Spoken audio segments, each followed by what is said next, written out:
केंद्र में एनडीए सरकार ने अपने 11 साल का कार्यकाल आज पूरा कर लिया है। पिछले 3 टर्म से लगातार भारतीय जनता पार्टी की अगुवाई में केंद्र की सत्ता में एनडीए की सरकार है और ऐसे में आपको बता दें कि प्रधानमंत्री नरेंद्र मोदी के तमाम कार्यों का, उनकी कार्यशैली का यहाँ पर गुणगान करते हुए, उनकी महिमा मंडन करते हुए सीधे तौर पर जो जेपी नड्डा केंद्रीय मंत्री हैं, उन्होंने एक बड़ी प्रेस कॉन्फ्रेंस करते हुए जेपी नड्डा ने सीधे तौर पर कहा कि इन 11 सालों में भारत की तस्वीर बदली है। इन 11 सालों में भारत को एक नए भारत की जो है आस दिखाई दी है, एक नए भारत की उम्मीद दिखाई दी है।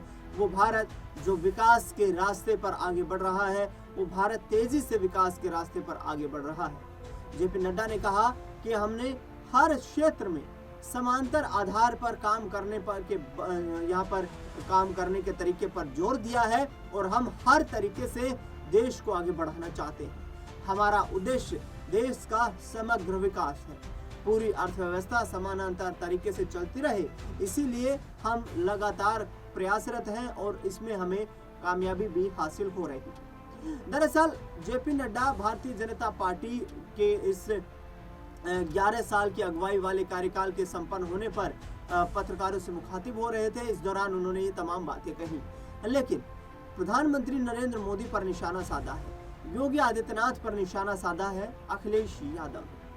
11 साल का केंद्र सरकार का कार्यकाल और करीब यहाँ पर 8 साल का उत्तर प्रदेश की योगी आदित्यनाथ सरकार का कार्यकाल, इन दोनों कार्यकालों को जोड़े तो कम से कम 19 साल का कार्यकाल दिखाई देता है। और इस 19 साल को नहीं बल्कि अखिलेश यादव 20 साल के कार्यकाल का हिसाब मांग रहे हैं। अखिलेश यादव का कहना है कि 11 साल के कार्यकाल के हिसाब मत दीजिए, 20 साल के कार्यकाल के हिसाब दीजिए कि आखिरकार 20 साल में आपने देश के लिए किया क्या है। प्रधानमंत्री नरेंद्र मोदी खुद यहाँ पर उत्तर प्रदेश से संबंध रखते हैं, वाराणसी लोकसभा सीट से वो चुनाव जीते हैं।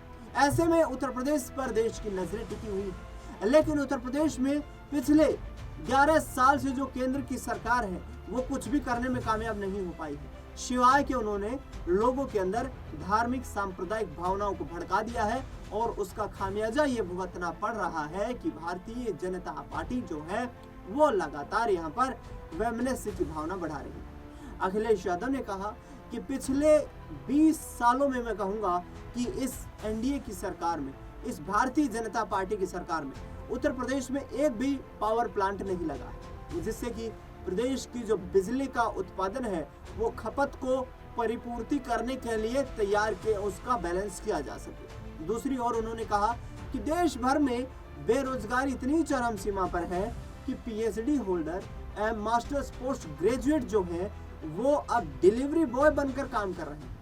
8-10 हजार रुपए की नौकरी रोजगार करने के लिए मजबूर है इस देश का युवा, लेकिन मोदी सरकार ये कह रही है कि हम समग्र विकास कर रहे हैं, वो विकास दिखाई नहीं देता।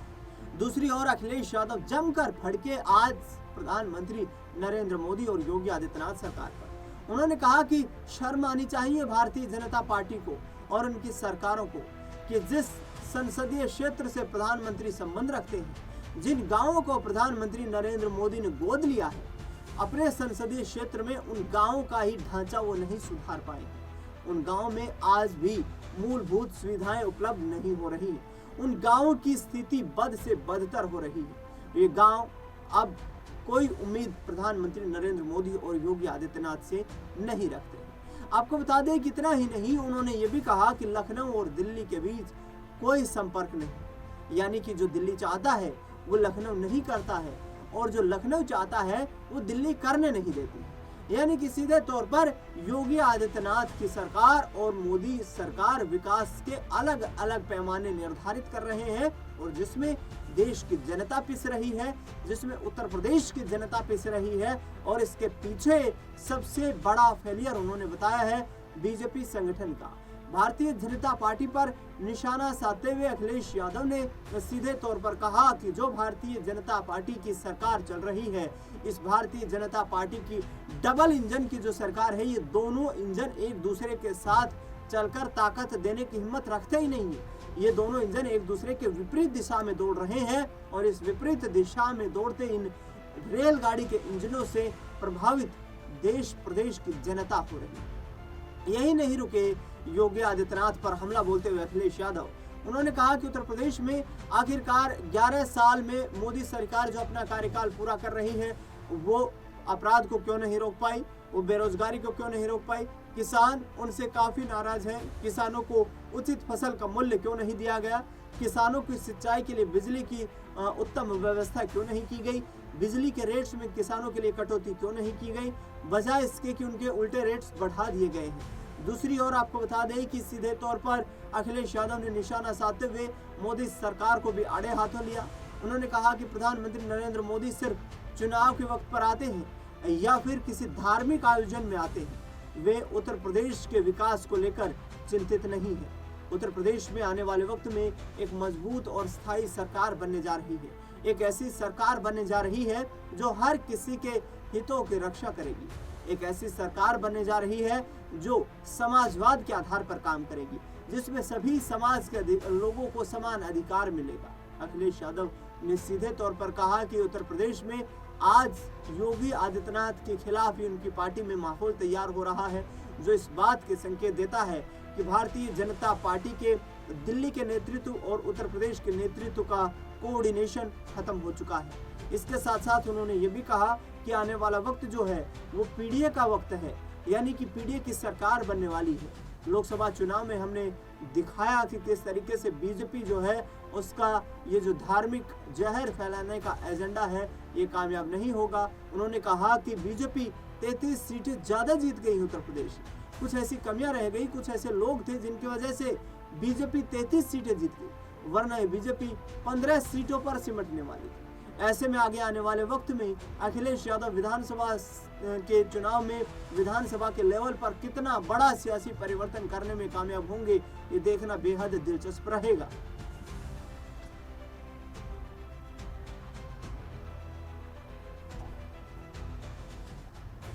क्योंकि उन्होंने सीधे तौर पर दावा कर दिया है कि पार्टी के पुराने साथियों को भी साथ लाने के लिए हम पूरी तरीके से अपना दिल खोलकर उनका स्वागत करते हैं और जो धार्मिक भावनाएं भड़क रही है ये धार्मिक भावनाएं भड़काना अब सहन नहीं किया जाएगा। बता दें आपको कि उत्तर प्रदेश में योगी आदित्यनाथ सरकार के खिलाफ उनकी पार्टी में ही कहीं ना कहीं दो फाड़ होती नजर आ रही है। अनेकों ऐसे विधायक हैं जो योगी आदित्यनाथ को दिल्ली चले जाने की सुझाव दे रहे हैं, सलाह दे रहे हैं, तो योगी आदित्यनाथ को हटाकर केशव प्रसाद मौर्य को मुख्यमंत्री बना देने की बात करते हुए नजर आ रहे हैं। हालांकि अखिलेश यादव ने उस वक्त को भी ताजा किया जब उनके मुताबिक लखनऊ के शांति भवन जहां की मुख्यमंत्री का कार्यालय है वहां पर केशव प्रसाद मौर्य उत्तर प्रदेश के मुख्यमंत्री की कुर्सी पर बैठ गए थे, लेकिन उसके बाद उस कुर्सी को भी डस्टबिन में फेंकवा दिया गया और केशव प्रसाद मौर्य की नेम प्लेट को भी हटवा दिया गया। इसे सीधे तौर पर अखिलेश यादव ने मौर्य समाज का यहाँ पर एक तरीके से अपमान बताया है और उनका कहना है कि मौर्य समाज अब किसी के भी बहकावे में नहीं आने वाला है। आने वाले वक्त में वो पीडीए को मजबूत करने वाला है। ये पीडीए फॉर्मूला कितना सक्सेसफुल रहेगा, कितना कामयाब रहेगा, ये तो 2027 के विधानसभा चुनाव के नतीजों में ही उत्तर प्रदेश में पता चल पाएगा। फिलहाल इस खास कार्यक्रम में इतना ही। देश दुनिया से जुड़ी तमाम बड़ी खबरों के लिए देखते रहिए SPN 9 न्यूज़।